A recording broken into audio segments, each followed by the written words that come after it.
by 2030. We're calling it race, a dream, but to me it's a very much achievable thing which we have done in the past. Just let me bring to your notice, in 2005 our economy was of the order of $600 billion. Today in 2017, we just finished, we are entering in 2018, we are $2.5 trillion. We have grown 4 times in 12 years.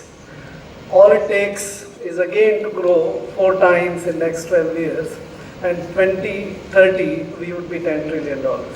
So it's not something which is unachievable, it's very much achievable.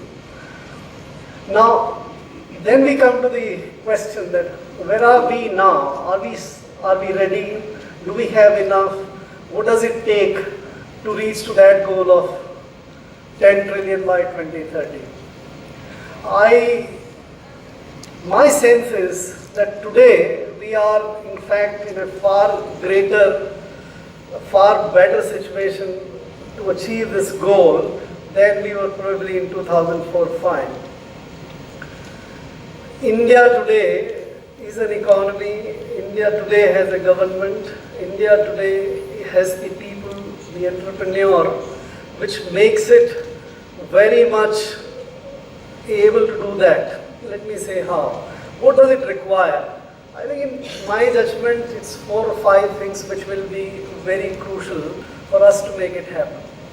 First thing in my judgment is we need to have a macroeconomic stability.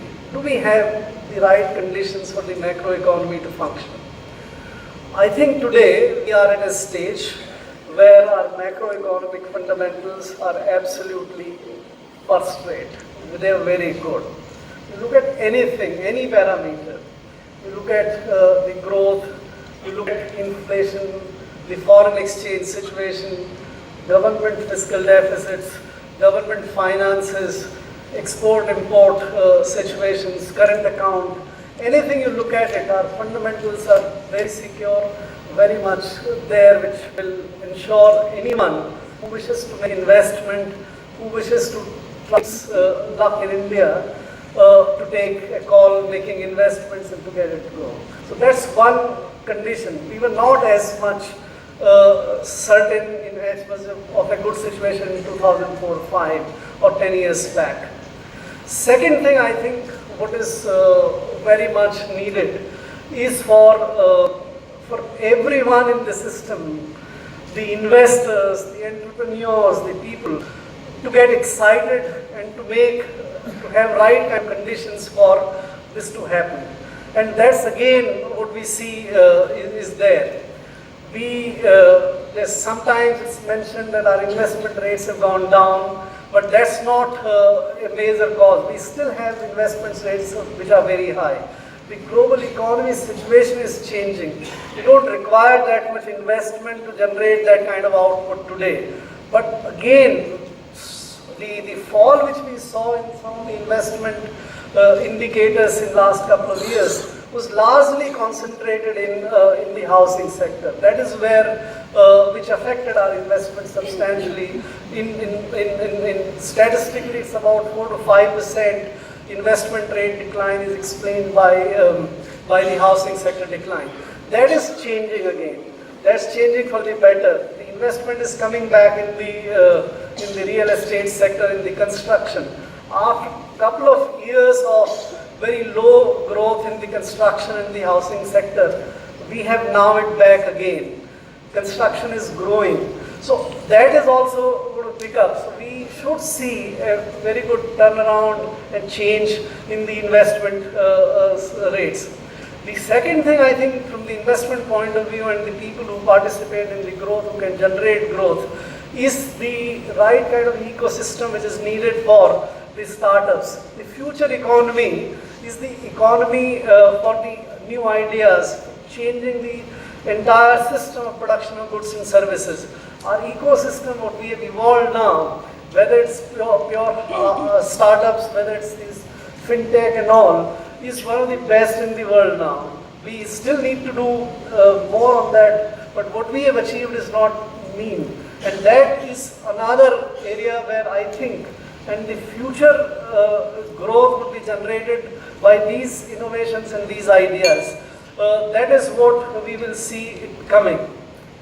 Then I think another thing which we will need, and that is where our demography assures us, demand in the economy assures us, that we should have a globally integrated economy which allows the investment to come from all over the world, which allows the trade to take place, and which allows the services to be delivered. Our strength lies in that. And I think we are far better and far more globally integrated economy across the world. And that's what we should be asking. Despite some of the voices we hear in some part of the world against the globalizations, again in favor of some of the protection.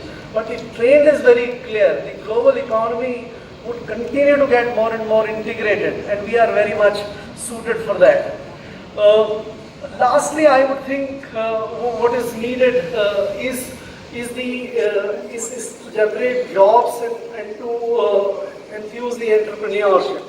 Our demography is our advantage, and if we can have a production system which allows, and that is where I think our emphasis and our right kind of emphasis on getting the SMEs, the small businesses, to be the leaders for generating growth would be very important.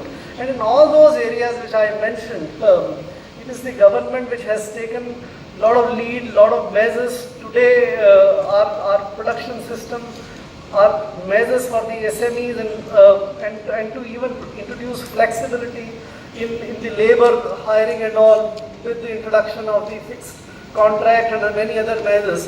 I think there is a reasonable degree of assurance that entire entrepreneurial class would be contributing in the growth story. And lastly, I think I would say we have to have a financial system which meets the need for everybody's credit demand and all.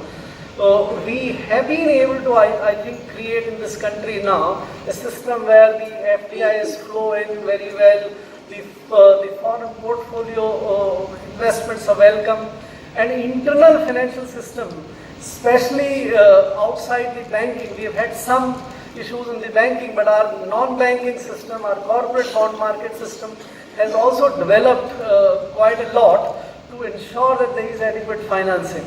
So to conclude, I think all the conditions which are necessary for creating foundations and for allowing that economic growth to generate are there. Let's all work and make sure that we have a $10 trillion economy and a very inclusive economy where everybody shares this growth and we become that kind of economy by 2030. Thank you very much.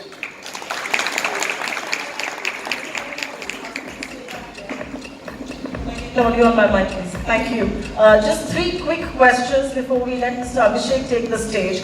You said $10 trillion economy is very doable. The question really is that the PNB fraud that one did see has had its share of collateral damage. Bankers are very wary of lending. There is credit freeze in the system, it seems. The system is at the risk of being jammed. How concerned are you about that, and what sort of an impact will this have on the overall growth figures? I mean, Goldman Sachs, for instance, has lowered India's GDP growth forecast for fiscal year 19. I'm presuming that's a concern that a lot of people in this room share. That's absolutely right, that part of the banking system, especially the PSPs, and some part of that PSP is not actually contributing to some time in credit markets and growth. But that is what is compensated a whole lot by what I mentioned. The growth in the capital corporate bond markets, the non-PSP banking space is doing well, the inflow of finances is very right. So I would have thought this would be much better if the PSPs are also participating in that growth story. But despite that, we will also achieve. But we will try to make sure that the PSPs also participate in that story.